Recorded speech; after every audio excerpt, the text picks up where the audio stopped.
Hello there, noble ones. Welcome back to my channel. This is the Metatron speaking. Now, as you can see, I have decided to begin this video from a kind of a behind-the-scenes situation. As a matter of fact, I'm still setting up my lighting set, and the video is a little dark, but it will get better in a moment. Why did I choose to do this? Well, just let me put the microphone down for a second so the audio quality will kind of go down for a little bit, but bear with me, just the time I set up the lighting. So the reason why I chose to do this is because this video is a little bit of a behind the scenes, isn't it? I mean, I have decided to talk about why I chose to call my channel the Metatron.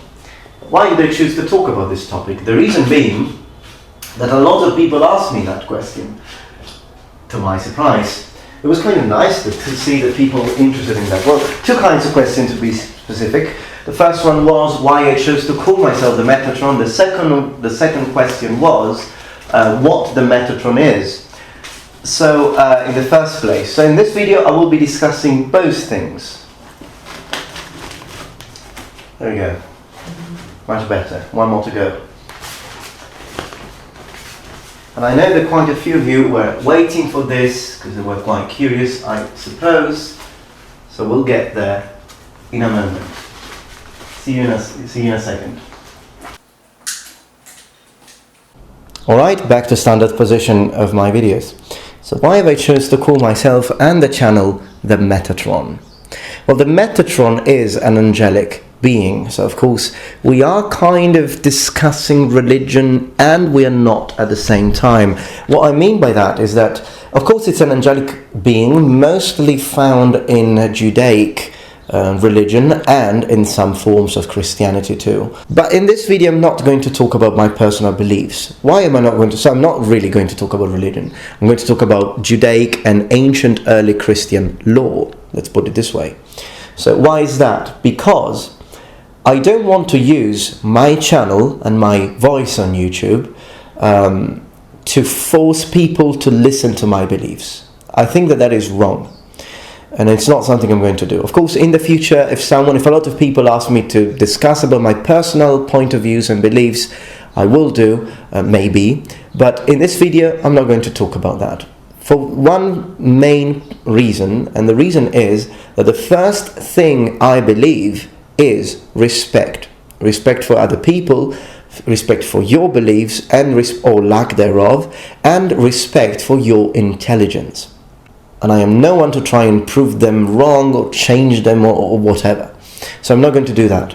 So if you are religious, consider I am going to discuss some things that have to do with religion, or at least early Christian and Judaic religion, that you might find this one interesting.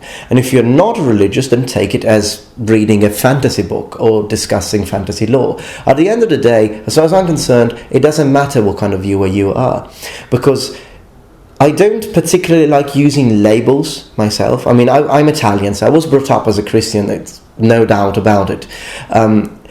But I don't like putting labels on people. I mean, I don't care if Mr. John Smith, who watches my channel, is a religious person or not. I care about John Smith and his opinions. Whether he's religious or not is an entirely different thing. It's his own personal thing. And whatever he chooses will not change my opinion about him. Having said this, the Metatron is, as we said, an angelic being, and I personally like angelic beings a lot, and the Metatron happens to be my favorite. So how did I find out about him? Well, not through Wikipedia, if that's the idea that people had. I do use Wikipedia occasionally, but that's not the source of my of the intel and data that I use on my channel. Occasionally I read a few sentences from it because I like the way they are phrased, but that's not where I get my studies done.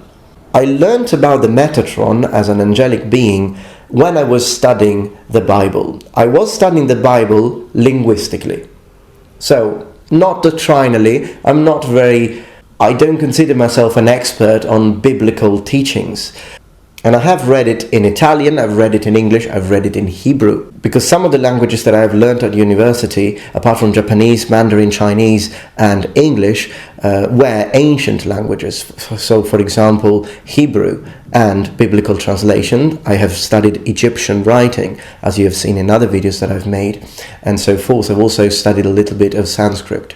And so I attended those classes, although I did not need to take that kind of exam, just out of pure interest. So, I have read the Bible. The English version was the King James Version, the Italian version was the Versioni Pauline, and then I've started being interested in reading the Bible in Hebrew, because as a linguist and a translator, I have decided to just give it my own shot, because I don't particularly like reading someone else's translation of something, of a book that I could access in the original language. So, I have read it in Hebrew. As a matter of fact, I don't actually always agree with some of the translations that we find in the earlier mentioned versions, but just my point of view. Anyways, studying the Bible in its original language got me interested into the Judaic culture. Why? Because as an Italian, I think it's quite obvious that we have been strongly influenced by Hebrew culture, or at least Bronze Age culture. Because at the end of the day, Christianity sprouted out from Judaism. I mean, even my name, Raffaello, which is the kind of Renaissance Italian version of Raphael, is a Hebrew name in origin. I mean, just like Gabriel, just like Michael, Michael, so all names finish with L, you are using Hebrew there, or at least some words from it. Even the word El at the end of these names is what translators normally translate as God in the Bible. So whenever you find God in the Bible, most of the times it's going to be El. So for example, in my case, Raphael means God heals. And there are many others. So our culture has been influenced strongly by the Judaic culture, ancient culture. So I decided, let's go and have a look at the roots. Just like as much as I was interested in Roman history and as much as I was interested in Greek history and mythology, because all these things have influenced my modern Italian me, I have decided to also have a look at Judaic history. So, as I did that, I noticed that the cult of angels and angelic celestial beings is slightly different from what we are taught in Christianity. Sometimes what really gets confusing is the hierarchy of angelic beings, but there are many different kinds of angels, and also in the other books that they have, for example the Talmud. So there is a whole variety of angels, which is something that I personally like. For example, you have cherubs or cheruvim and seraphs or seraphim. Now, the power of winged celestial beings is represented by the number of wings. So, an angel or even an archangel are supposed to have 2 wings, whereas a cherub is, well, in the ancient testament, in the Old Testament, they are depicted as 2-winged angels too, but in Ezekiel then we read that they have 4 wings, so again, and 4 faces if I don't get wrong, and they are supposed to be the second highest kind of angels, at least in Christianity. As far as the seraphs are concerned, for Christianity they are the highest kind of angels, whereas for Judaic philosophy they are supposed to be the 5th, if I'm not wrong. They are depicted to have 6 wings and to constantly fly around God's throne. And then we have the Metatron. And the Metatron is considered to be the highest angel, the closest to God, the only one allowed to sit next in the presence of God. And because of his role of celestial scribe, as far as the number of wings is concerned, he's believed to have 72 wings. To me, that is OP. I really like it. I think it's a really, really cool story. So that's why I chose to call my channel the Metatron. He's my favorite angelic being. If you are religious, then consider this as my own way of giving homage to this being. And if you're not religious, just take it as calling my character Drizdo Erden or whatever hero you've got out there. Now, if instead those religious people who are fanatics, all the rest of us are wrong and we don't even have right to have our own ideas and they need to change our minds or whatever, and they feel offended by me choosing this name, then honestly, frankly speaking, I don't care. So this is why I chose to call myself the Metatron. And this is why I say at the end of my videos, the Metatron has spread his wings, because of the Metatron has got 72 wings, so it means like a huge thing. And I liked saying that, and that's why I say that at the end of my videos. Even at the very end of my video, you can see this image that I've got here eventually will change, but I just want to explain it to you very quickly, just to give you some fun facts about my channel.